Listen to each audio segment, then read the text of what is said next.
முதல் கட்ட தேர்தலில் ஒரு தொகுதி கூட வெற்றி பெறாது என்பதை கருதி பாஜக நரேந்திர மோடி விஷமத்தனத்தை இந்தியா முழுவதும் விதைத்து வருகிறார்கள். எதை தின்னால் பித்தம் தெளியும் என்று மோடிக்கு தெரியவில்லை. RSS உடைய சித்தாந்தத்தை உடனடியாக நிறைவேற்ற வேண்டும் என்று துடித்துக் கொண்டிருக்கிறார்கள். ஆனால் இந்த மண்ணிலே அதற்கு வாய்ப்பில்லை என்பதை அவர்களும் அறிவார்.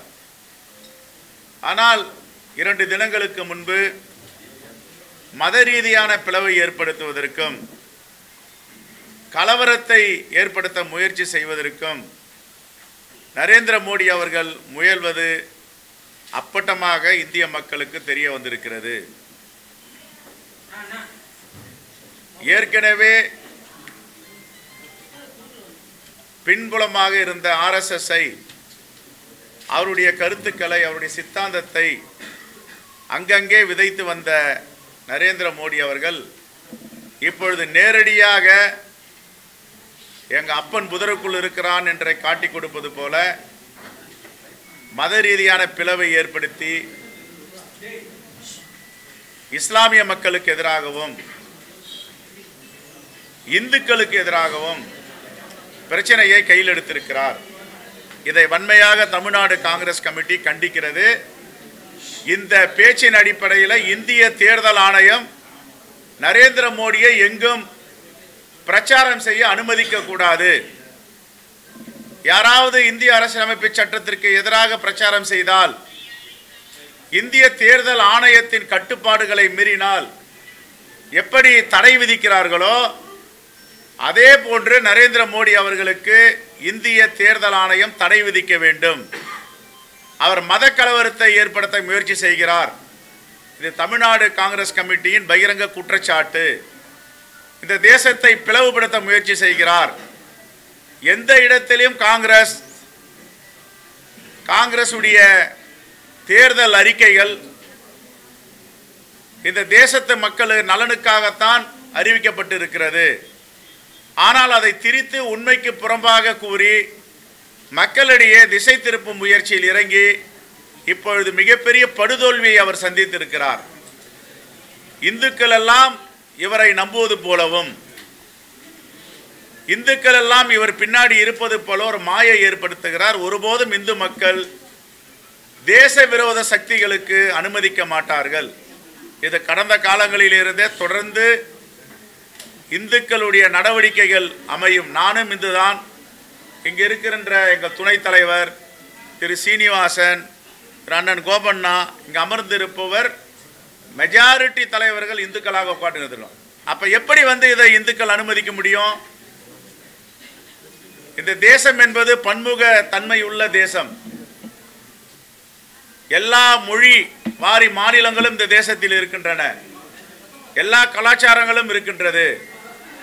ஒரு மாநிலத்திற்கு ஒரு கலாச்சார வேறுபாடுகள் இருக்கின்றன.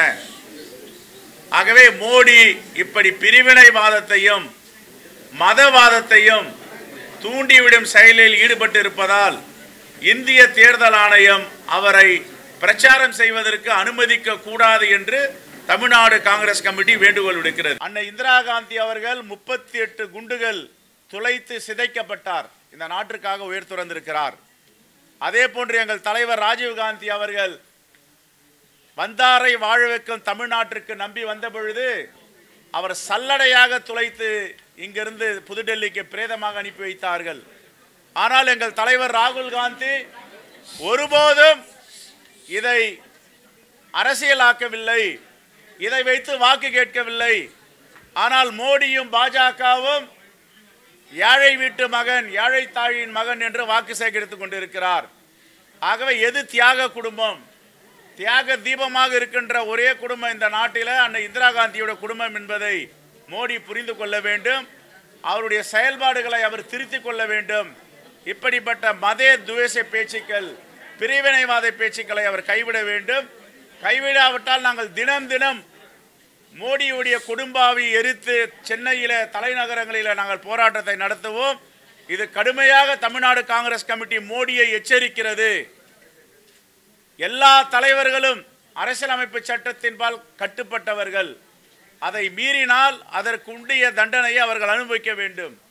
ஆகவே இப்படிப்பட்ட பிரிவினவாத பேச்சிய மோடி தமிழ்நாடு தேர்தல் ஆணையத்தில் ஏற்கனவே நாங்கள் புகார் கொடுத்திருக்கிறோம்.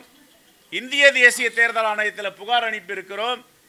உடனடியாக அவர் பிரச்சாரம் செய்வதை தடை செய்ய வேண்டும். ஒரு முறை 2 முறை இல்லை 3 முறை தொடர்ந்து மத பிரிவினவாதத்தை பேசி வருகிறார். நாடை பிளவுபடுத்த துடிச்சு கொண்டிருக்கிறார். முதல் கட்ட தேர்தலில் படுதோல்வியை தழுவியிருக்கிறோம் என்று அவருக்கு தகவல் சேகரித்துக் கொண்டிருக்கிறார்கள். ஆனால் இப்பொழுது 2ஆம் கட்ட தேர்தலிலும் தோல்வி அடைய போகிறார். 7 கட்ட தேர்தலிலும் தோல்வி அடைய போகிறார். 100 தொகுதிகளை கூட அவர்கள் எட்டப் போவதில்லை. வட மாநிலங்களில் குறிப்பாக மோடிக்கு எதிரான அலை வீசிக் கொண்டிருக்கிறது. அதனால் தோல்வி பயத்தை கண்டு அஞ்சிய அச்சப்பட்ட மோடி இப்பொழுது மதவாத பிரச்சனையும் நாட்டில் உள்ள பிரிவினைகளை பற்றி அவர் பேசி வருகிறார். இதை வன்மையாக தமிழ்நாடு காங்கிரஸ் கமிட்டி கண்டிக்கிறது. எங்க போனாலும் போதை, எங்க போனாலும் கடத்தல். இங்க உள்ள அரசாங்கம் அதை சரி செய்யட்டும்.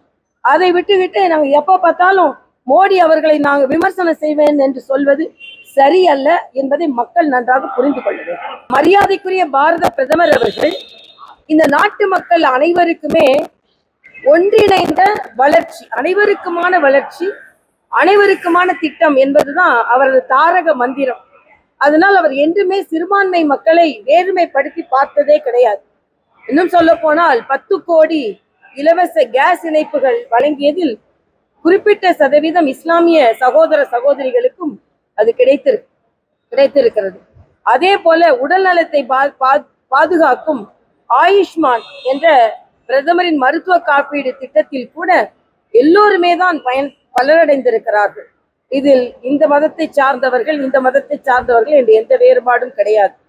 அதனால்தான் சப்கா சாத் சப்கா விகாஸ் என்று அனைவருக்குமான ஒருங்கிணைந்த வளர்ச்சி என்ற ஒரு தாரக மந்திரத்தை 10 ஆண்டு காலமாக சொல்லி வருகிறார்.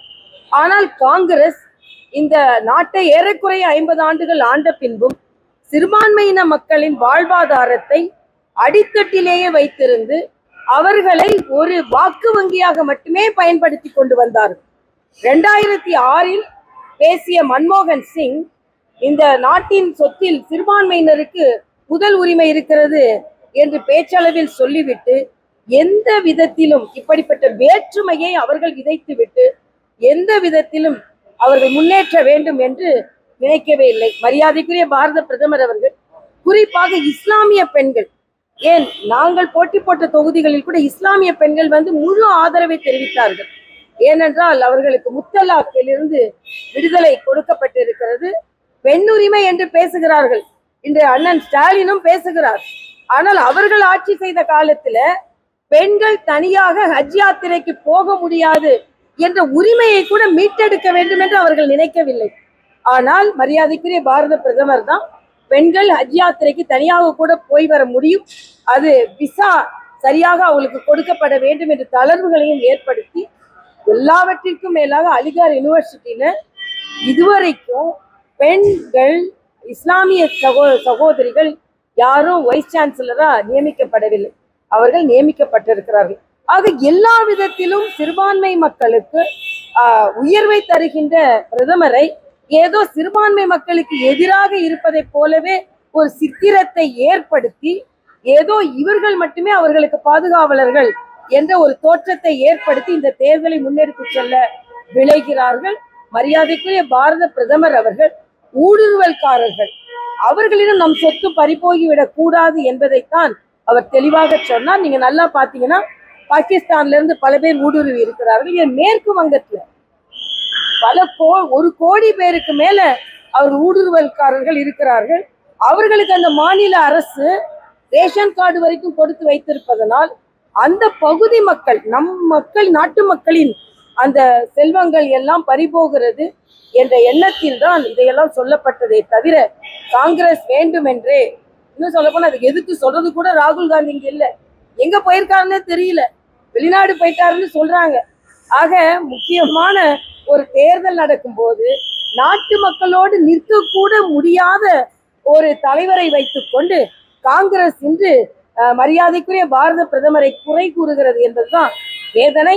மரியாதைக்குரிய பாரத பிரதமர் அனைவருக்குமான வளர்ச்சியில் முழுமையாக தன்னை ஈடுபடுத்தி இருக்கிறார்.